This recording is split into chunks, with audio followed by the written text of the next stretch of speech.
Hello everybody, welcome back to the channel. I've had a lot of people commenting lately about my AK47 setup, so that's what we're going to do today. We're going to take a deep dive look at my old faithful here, the Century Arms Import GP1975. Look at that. A beautiful AK47.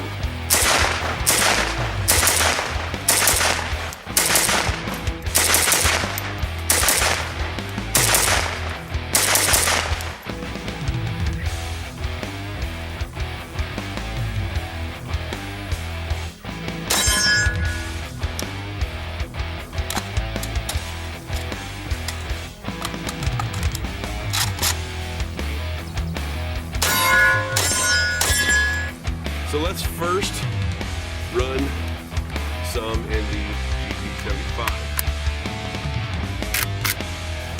Okay.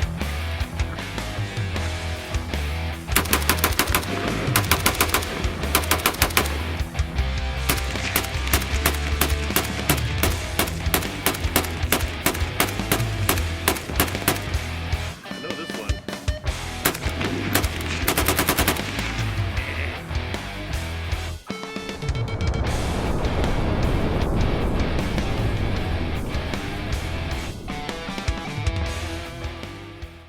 Now, as I stated, this is a Century Arms import. I bought it in 2013 for $499. I think it was $530 after all was said and done, and I bought it from J&G Sales back when I lived in Ohio. Now, this gun has gone through a few iterations. It's been involved in many tests. It's been beaten. It's been abused. I've cleaned it in car washes. So in some videos, you've seen it get so muddy that it wouldn't close. The bolt wouldn't close. Uh-oh. Well, that won't even close all the way. This isn't good, but might be the rifle. Let me give it a bath real quick.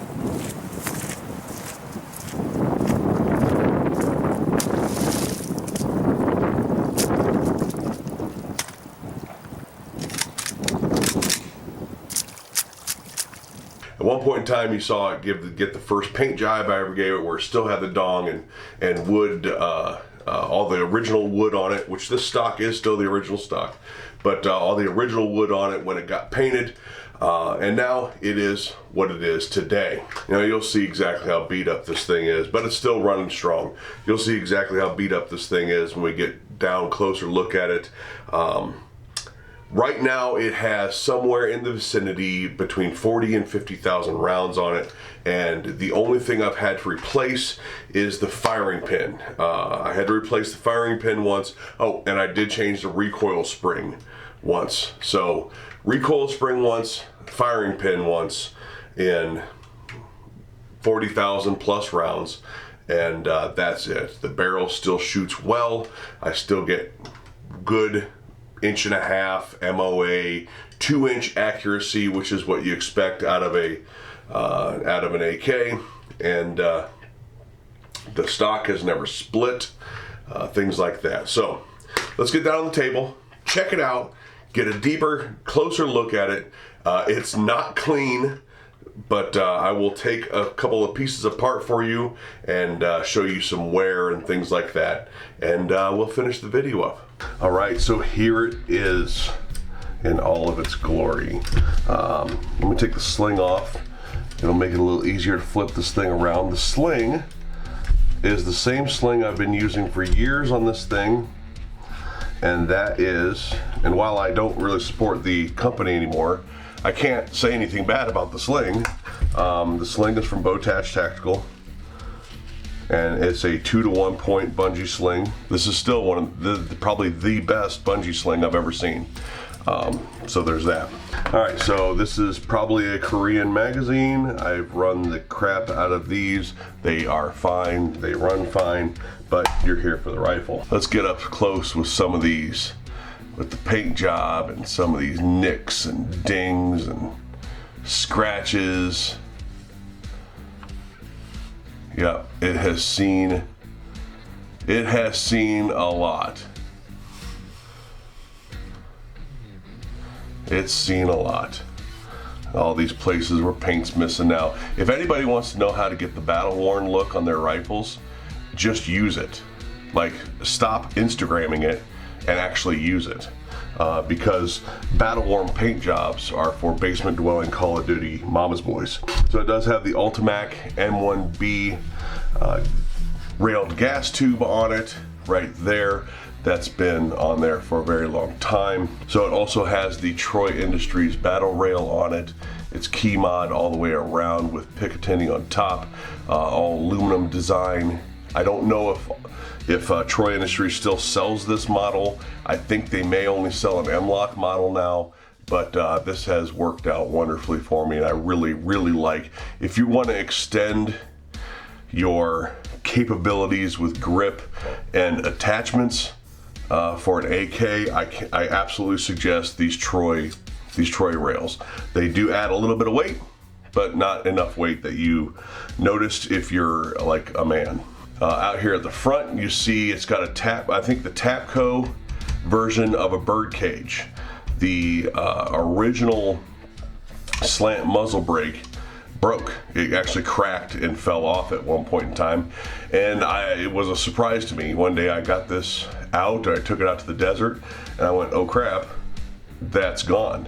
And so I ordered this. It was really inexpensive, it's worked fine, and I've never done anything with it since. Here is a Mako Group grip. I think this is an extremely comfortable grip. On ARs, I tend to run this BCM Mod 3. It's a little bit more vertical. The grip is straighter up and down, the grip angle. But for an AK, with this length of pull of stock, I think this is a super, super, super comfortable grip. Again, original wood stock. And of course, the paint job is peeling and chipping all over it. It does have the cleaning kit in it right now. Still has the original sling mount on it, although I did put this sling mount on it. I don't remember where I got this from, but it just bolts on underneath the grip and is ambidextrous. Now at the forend, I don't like vertical forends much. Even when it had the dong on it, I kind of C-clamped it. I used it as almost as a angled foregrip, and so when I put this on, I just put a generic angled foregrip on it, and really like that. Turning it over here, everything is still pretty original safety selector. It came with the Tapco trigger. What is that, G2, G3, whatever the hell that is, but it came with the Tapco trigger, which is fine. And a year or so ago, I guess, I put this AT3 RD50 on it, and it's running just fine. I had somebody ask me about that the other day. It's still running strong. I can absolutely suggest this red dot to anybody that wants a budget red dot. Now I do have some other pick rails. My sling mount is actually direct to key mod, but I do have other pick rails on here for lights and things like that I take on and off here occasionally, and that's about it. Yeah, this beauty has seen some days. Let's take it apart. This thing's going to be so disgusting on the inside, I'm actually going to put some gloves on. Let's take it apart, field strip it, and show you the internals. Okay, so pulling this thing apart.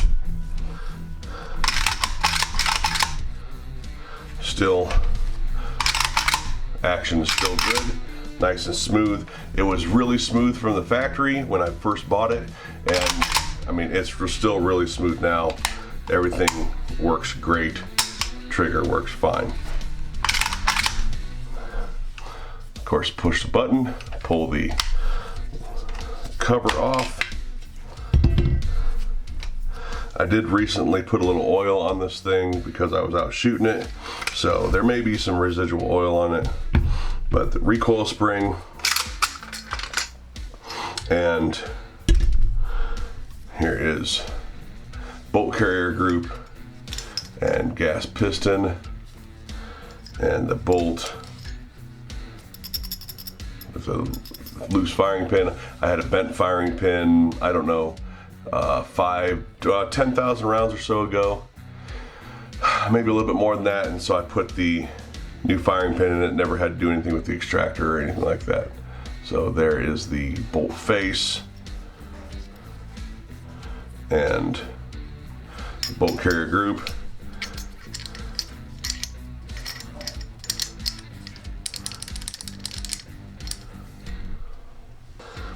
Now zoom in a little bit for this next part so you can get a better look. But there is the just won't focus for me, will it? There's the internals, the ejector right there, the ejector hook, and internals look to be in pretty good condition, just cruddy. Now put it back together.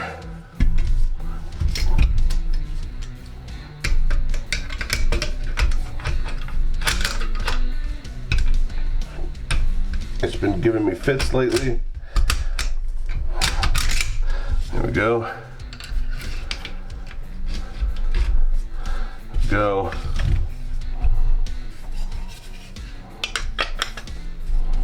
And there we go.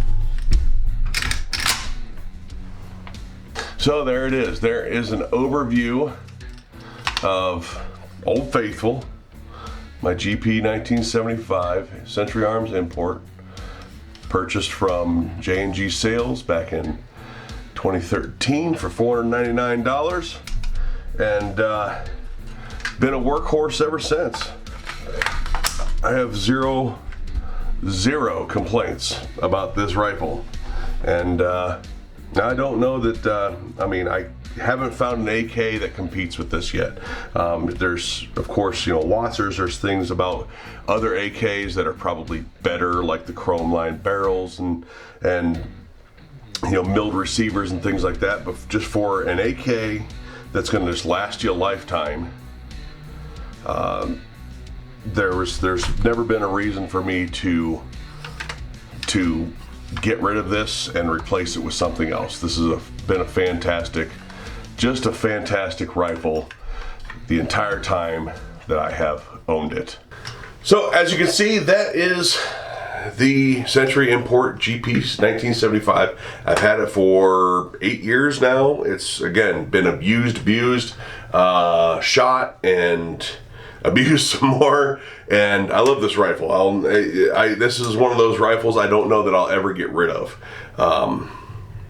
Yes, it has a little bit of extra end heavyweight because of this rail, but it's nothing noticeable if you eat meat. Yeah, great rifle. I'm just going to call it a great rifle, and yeah, I'm glad I have it. All right, everybody, thanks for watching. Don't forget to hit a like, share, and subscribe. If you want to fight some of this big tech censorship that we've got going on and all the shadow banning of my channel and things like that, go on over to patreon.com, hit that up if you want to support the channel. Of course, go to my website, rttgunsgear.com, find that affiliate link, the affiliate page, and check out all my different affiliates. If you want to do some shopping, shop through them. It costs you nothing extra, but it does help out the channel. Again, thanks for watching, and we'll talk to you later.